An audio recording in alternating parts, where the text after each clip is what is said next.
নমস্কার, ইচ্ছে kitchen and ব্লগের তরফ থেকে সবাইকে স্বাগত জানাই। আজকে তোমাদের সঙ্গে শেয়ার করব ছোলার ডাল দিয়ে নানান রকমের পুষ্টিকর সবজি দিয়ে দারুণ একটি রেসিপি।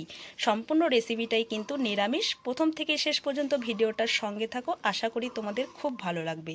তাহলে চলো বন্ধুরা, ছোলার ডাল দিয়ে নানান রকম পুষ্টিকর সবজির ডালের রেসিপিটা শুরু করে দিই। আজকের সবজি দিয়ে ছোলার ডালটা রান্না করার জন্য আমি এখানে কি কি সবজি নিয়েছি তোমাদেরকে বলে দিচ্ছি।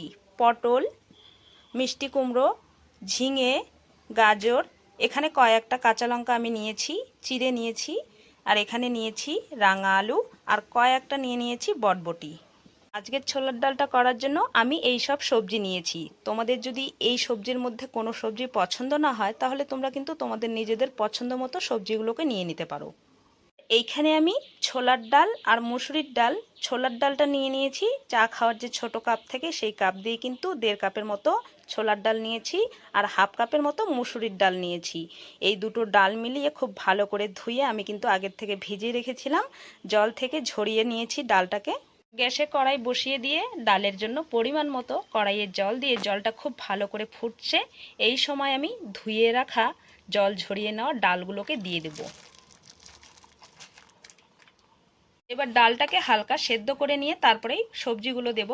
ডাল ফুটছে, এই সময় ডালের থেকে এই যে ফেনাগুলো বেরিয়েছে, এগুলো কিন্তু ডালের মধ্যে যে ধুলাবালি ময়লা থাকে সেগুলোর থেকেই কিন্তু এই ফেনাগুলো হয়।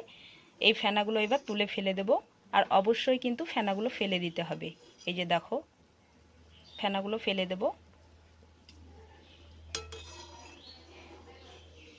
ডালের ফেনাগুলো ফেলে দিয়ে ধুয়ে রাখা সবজিগুলো দিয়ে দিচ্ছি রাঙা আলু, গাজর, মিষ্টি কুমড়া, ঝিঙা, পটল, দিচ্ছি বরবটি, আর দিয়ে দিচ্ছি কয়েকটা কাঁচা লঙ্কা চেরা।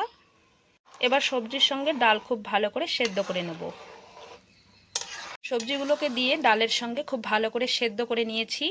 এবার দিয়ে দেব হলুদ, লবণ। আর হলুদটা যদি ডাল সেদ্ধ করার আগে দাও বন্ধুরা, তাহলে কিন্তু ডালটা সেদ্ধ হতে অনেক দেরি হয়, খুব ভালো করে কিন্তু ডাল সেদ্ধ হয় না। এবার স্বাদ বুঝে দিয়ে দিচ্ছি লবণ, দিয়ে দিচ্ছি হলুদ গুঁড়ো। হলুদ লবণ দিয়ে খুব ভালো করে মিশিয়ে আর একটু ফুটিয়ে নেব।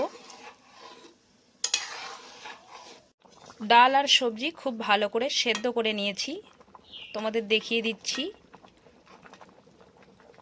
এই দেখো কত সুন্দর কিন্তু সেদ্ধ হয়ে গেছে। এই দেখো সব কিছুই খুব ভালো করে সেদ্ধ হয়ে গেছে, ডালগুলোও খুব ভালো করে সেদ্ধ হয়ে গেছে। এবার আমি নামিয়ে নেব। এবার বড় একটা বাসনে নামিয়ে নিচ্ছি। ডাল ফোড়নের জন্য কড়াইয়ে সর্ষের তেল দিয়ে দিচ্ছি 1 চামচ 5 ফোড়ন, আর দিয়ে দিচ্ছি একটা শুকনো লঙ্কা, একটা তেজপাতা। দিচ্ছি সামান্য একটু চিনি, যেহেতু সবজি দিয়ে নিরামিষ ছোলার ডাল খেতে খুব ভালো লাগবে, আর ডালের কালারটাও খুব সুন্দর আসবে। দিয়ে দিচ্ছি তেলের মধ্যে সামান্য একটু রেড চিলি লঙ্কার গুঁড়ো, এটা কালার হওয়ার জন্য। তেলের সঙ্গে একটু নেড়ে চেড়ে নেব।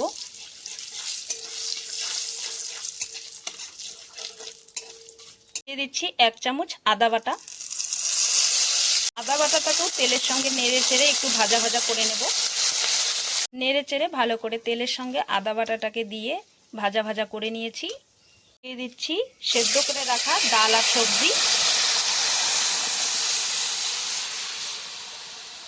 এবার ভালো করে নেড়ে চেড়ে ফুটিয়ে নেব। আর দেখো বন্ধুরা, ডালের কালারটাও কতটা সুন্দর এসেছে। নামিয়ে নেওয়ার আগ দিয়ে দেব গরম মশলার গুঁড়ো 1 চামচের মতো, আর দিয়ে দিচ্ছি 1 চামচের মতো ঘি।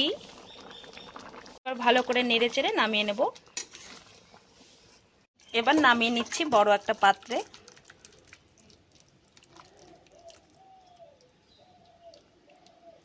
ডালটাকে নামিয়ে নেওয়ার পরে দেখো বন্ধুরা কতটা সুন্দর লাগছে দেখতে, আর খেতেও কিন্তু এই নিরামিষ ডাল কিন্তু অপূর্ব লাগে। একবার হলেও কিন্তু বাড়িতে বানিয়ে দেখতে পারো।